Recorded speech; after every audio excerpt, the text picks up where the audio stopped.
آج ہم پھر حاضر ہیں ایک نئی کہانی کے ساتھ جس کا نام ہے خونی کاٹیج، ایک سچی کہانی پر مشتمل ایک سچی کہانی۔ یہ مری سے کچھ آگے پہاڑوں میں گھرا چھوٹا سا خوبصورت کاٹیج تھا۔ ارد گرد کانچ کے کتے اور رنگ برنگی پھولوں کی کیاریاں تھیں۔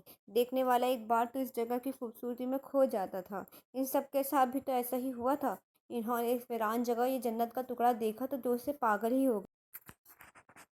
یہ بھی نہ سوچا کہ ایسی پیاری جگہ کوئی نظر نہیں آ رہا، حتیٰ کہ کوئی جانور پرندہ تک نہیں۔ اتنی ہریالی اور اتنی خاموشی! شاید قضا نے ان کی آنکھوں پر پردے ڈال دیے تھے۔ وہ 5 دوست تھے، 3 لڑکیاں اور 2 لڑکے۔ سب آؤٹ کلاس سے تعلق رکھتے تھے اور ایڈونچر کے چکر میں کئی دن گھروں سے باہر رہتے تھے۔ ان کے پیرنٹس اپنی اپنی دنیا میں مگن تھے، کسی کو کسی سے کوئی سروکار نہیں تھا۔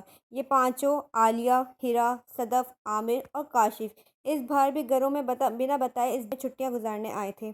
ارادہ تو کیمپنگ کا تھا، مگر اچانک عالیہ کی نظر اس کاٹیج پر پڑی اور اس نے چلا کر سب دوستوں کو اس کاٹیج کی طرف متوجہ کیا۔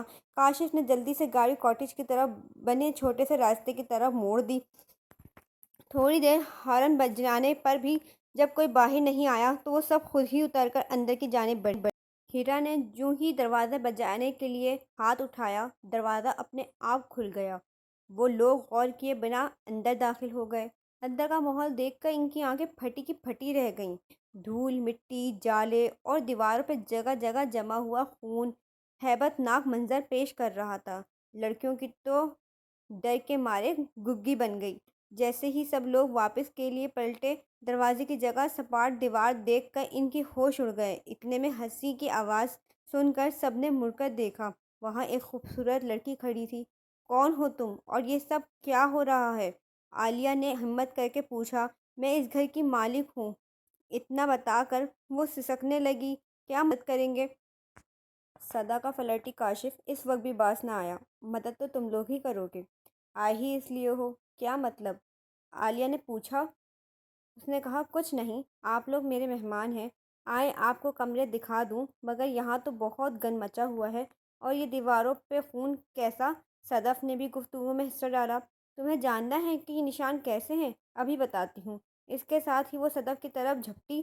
وہ ہوا کے جھونکے کی طرح صدف کے پاس آئی اور ایک دم بیٹھ کر اس کی ٹانگیں پکڑی اور پلک جھپکتے ہی اسے اٹھا کر دیوار پر دے مارا۔ سب لوگ چلانے لگے اور صدف کو بچانے بھاگے، مگر وہ تو ہوا کے بگولوں کی طرح پورے کمرے میں دیواروں سے ایسے ٹکراتی پھر رہی تھی جیسے کوئی دھوبی کپڑوں کو اٹھا اٹھا کے پٹکتا ہے۔ جبکہ وہ لڑکی غائب ہو چکی تھی۔ تھوڑی ہی دیر میں فرش پر صدف کی کٹی پھٹی لاش پڑی تھی۔ اس کا سر تربوز کی طرح پھٹ کر بھیجا بکھر گیا تھا اور جسم کا بھی کچومر نکل گیا تھا۔ کمرے کی ہر چیز خون کی چھینٹوں سے رنگین ہو گئی تھی۔ سب لوگ اونچی آواز میں چیخ چیخ کر مدد کے لیے چلانے لگے۔ اسی اثنا میں چپڑ چپڑ کی آواز کے ساتھ لاش پر سے گوشت غائب ہونا شروع ہو گیا اور بھیانک آواز آئی کہ شور مت کرو، میں بہت بھوکی ہوں، کھانا کھانے دو۔ وہ چاروں ایک دوسرے کا ہاتھ پکڑ کر ایک طرف بھاگنے لگے اور سامنے ایک کمرے کا دروازہ دیکھ کر وہاں گھس گئے اور اندر سے کنڈی لگا لی۔ سب کانپ رہے تھے اور لڑکیاں تو بے ہوش ہونے کو تھیں، بس جان جانے کی خوف نے ہوش میں رکھا تھا۔ شش، چپ رہو، کوئی آواز نہ کرو۔ کاشف اور عامر کھڑکی کے ساتھ زور آزمائی کرنے لگے، مگر وہاں مضبوط سلاخیں لگی تھیں۔ میں مدد کرو، سرگوشی کی آواز پر جیسے ہی عالیہ نے مڑ کر دیکھا، اس کی زوردار چیخ نکل گئی۔ جیسے ہی سب پیچھے مڑے، ان کے حواس ساتھ چھوڑنے لگے۔ وہاں وہی لڑکی بھیانک روپ میں کھڑی تھی۔ اس کے لمبے بال چہرے کے آگے لٹکے ہوئے، بڑی بڑی بغیر ڈنڈے اور کٹا بہتا ہوا خون اور گوشت کی چپکی ہوئی لوتھڑیں دیکھ کر ان سب کو ڈر کے ساتھ اکائی آنے لگی۔ چاروں دوست بدحواس ہو کر ادھر ادھر بھاگنے لگے، مگر موت سے بھی کبھی کوئی بچا ہے؟ اس ڈائن نے ایک کر کے سب کو چیر پھاڑ ڈالا اور کہکہے لگانے لگی۔ دوسری طرف ان پانچوں کے گھر والے اپنی اولادوں کے انجام سے بے خبر پارٹی کر رہے تھے۔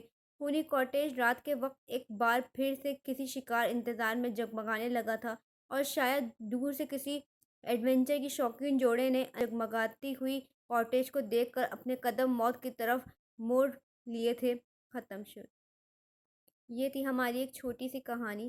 اس کو سنانے کا مقصد صرف اتنا تھا کہ برائے مہربانی کبھی بھی کوئی ایسی جگہ جہاں پہ آپ کو بہت ویرانی نظر آئے، وہاں پہ جانے سے پرہیز کریں اور آیت الکرسی اور دعاؤں کا ورد کریں، کیونکہ ہم مسلمان ہیں اور مسلمانوں کو اللہ تعالیٰ نے اتنے بڑا ظرف سے نوازا ہے کہ ان کے پاس قرآن پاک ہے۔ تو کہانی اچھی لگے تو لائک اور سبسکرائب